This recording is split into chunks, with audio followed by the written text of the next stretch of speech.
Hi everyone, welcome to week 3, Ecology and Society for 2630. I hope the volume is better this week. I want to apologize for the sound quality last week, and this should be better using a different microphone set. First, I'll just say nice work on the quiz, everyone. For the most part, everyone did great. I'm glad we got that first one behind us. You sort of now have a little bit better sense of kinds of questions that are asked and general expectations for the quiz. The exams will follow a very similar format and kind of logic to them. So this week we're really going to continue thinking about resilience concepts, thinking about social ecological systems. This PowerPoint goes with the reading for this week, which is chapters 1 and 2 from the book Resilience Thinking. So first we want to talk about optimization. Think about how components of systems can be optimized. For example, agricultural production, say in the Midwest, commercial agricultural production is a very optimized system. Producers control the inputs. They're very systematic about the various levels of inputs and the expected outputs.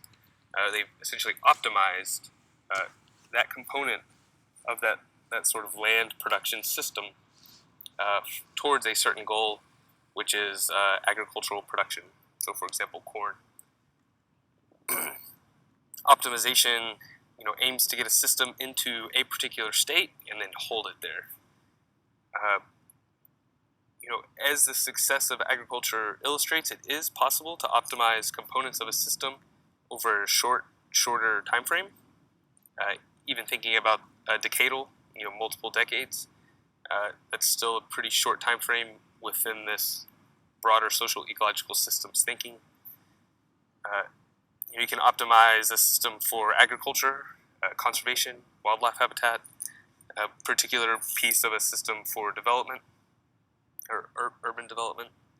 And for the most part, if you have a singular goal, it is possible to optimize that component of the system. However, the more you optimize components of a system for a specific goal, the less overall resilience the system is going to have.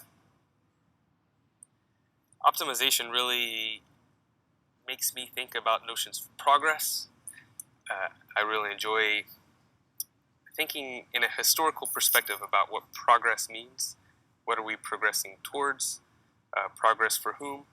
Progress for what? There's a quote in the book that really got me thinking about this, and it just says, "Progress might have been all right once, but it has gone on too long." Another quote that I've always really liked from Aldo Leopold: "Like winds and sunsets, wild things were taken for granted until progress began to do away with them. Now we face the question whether a still higher standard of living is worth its cost in things natural, wild, and free." The Western expansion of the U.S. Under this idea of manifest destiny was really about bringing progress and civilization, across the continent. And it really is about optimizing it. It's the idea that we can bring progress because we can control systems in a way that optimize their conditions for living or optimize their conditions for output.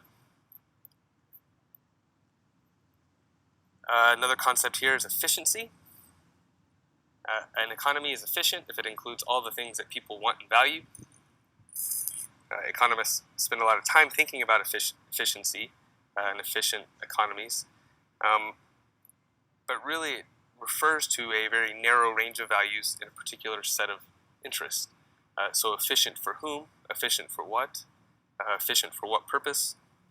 Only very recently do we discuss things like ecosystem services, and that they might have a value to society as well, or a value to the market. With the exception of a very few cases, ecosystem services are still mostly unquantifiable and have little market value. There's little economic cost allocated towards ecosystem services. And again, it makes you think can make a component of the system efficient, but efficient only within a narrow range of wants and values. Being very efficient in this way means reduced redundancy. We're focusing on a narrow set of values, and so we're not being redundant, we're being efficient. It refers to keeping only those things that are directly and immediately beneficial.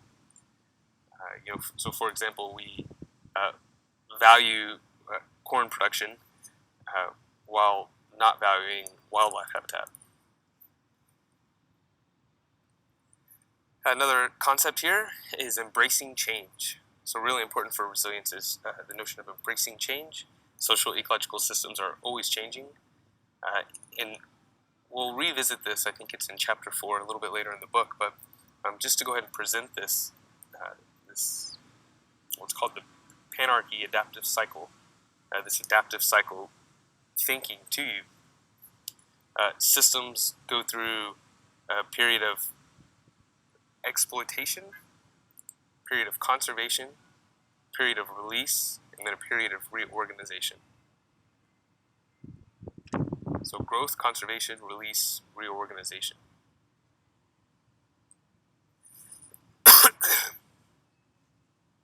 We also think about this across different temporal time and spatial scales.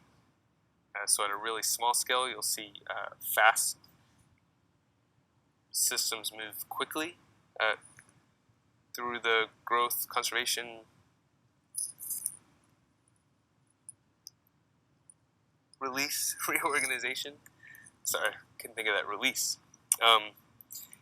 And then, you think of a global climate system. Those changes move really slow. They're very large and they move very slow.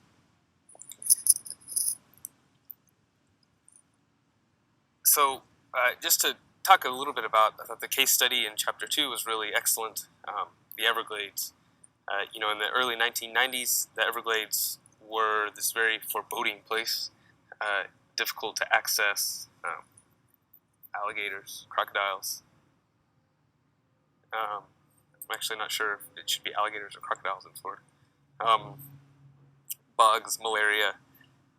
But there was this notion that, I guess the flip side of that was the soil was very rich and productive.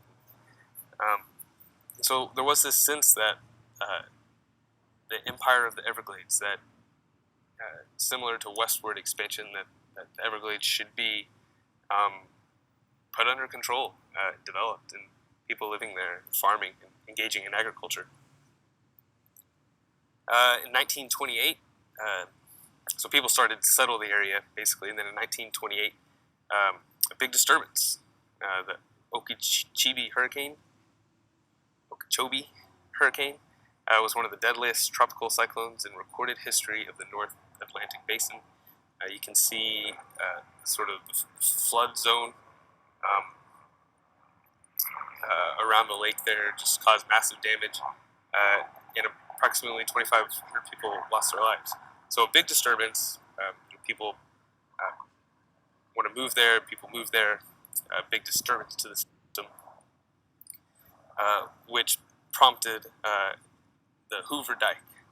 So a big wall was built around Lake Okeechobee to prevent it from flooding again. So this sense of, if the lake's going to flood, let's stop the flooding. We can control it, command and control type thinking. Then instead of more rain, that they were sort of thinking for flooding and protecting against flooding, controlling against flooding. Instead of more rain, more hurricanes, the 1940s saw a big drought in the Everglades, followed by severe fires, 1943, 44, and then again followed by tropical storm disturbances. So you're seeing the system go through these different phases, these different cycles. Then around, 1963, a very explicit centralized management institution was set up. and understanding, okay, there's going to be these different disturbances. We're going to go through these different cycles, and the more that we can make centralized management decisions, the more we can control the flow of water using levees and canals. The more, they wouldn't have said resilient, but they were thinking the more resilient we'll be to the disturbances, the more protected maybe we'll be from the disturbances. The 1960s and 1970s brought pretty much unprecedented drought to the region. And then in the early 1980s, you begin to see this system flip. So if you think back a couple of slideshows ago, the basin of attraction, right? And the systems will have different basins of attraction. They can flip from one state to another. The Everglades was once a predominantly kind of sawgrass landscape, and it began to flip into cattails. So the cattails were overtaking the sawgrass across the landscape.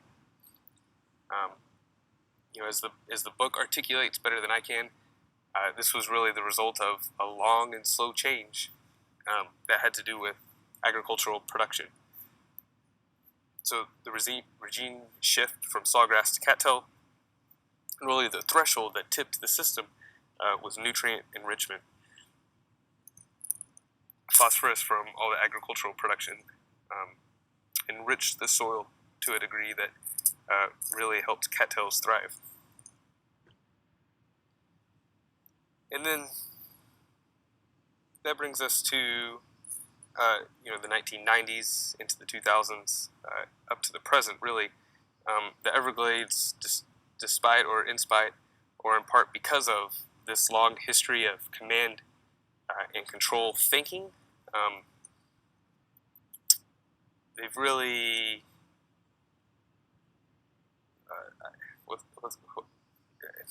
changed, had a paradigm shift because of the command and the control. Ways of managing the Everglades was not producing the kinds of results that were beneficial to people or the system, the ecosystem. They really have become a case study of adaptive governance and adaptive management. Different practices to try to restore the Everglades to a more natural water flow through the system, more native landscape for habitat, and then a real engagement of multiple perspectives in the management process. There are a lot of ranchers down around the Everglades are engaged in the management of the larger Everglades system. It really has become a case study for adaptive governance. So that's all for this week, and I'll be in touch via email.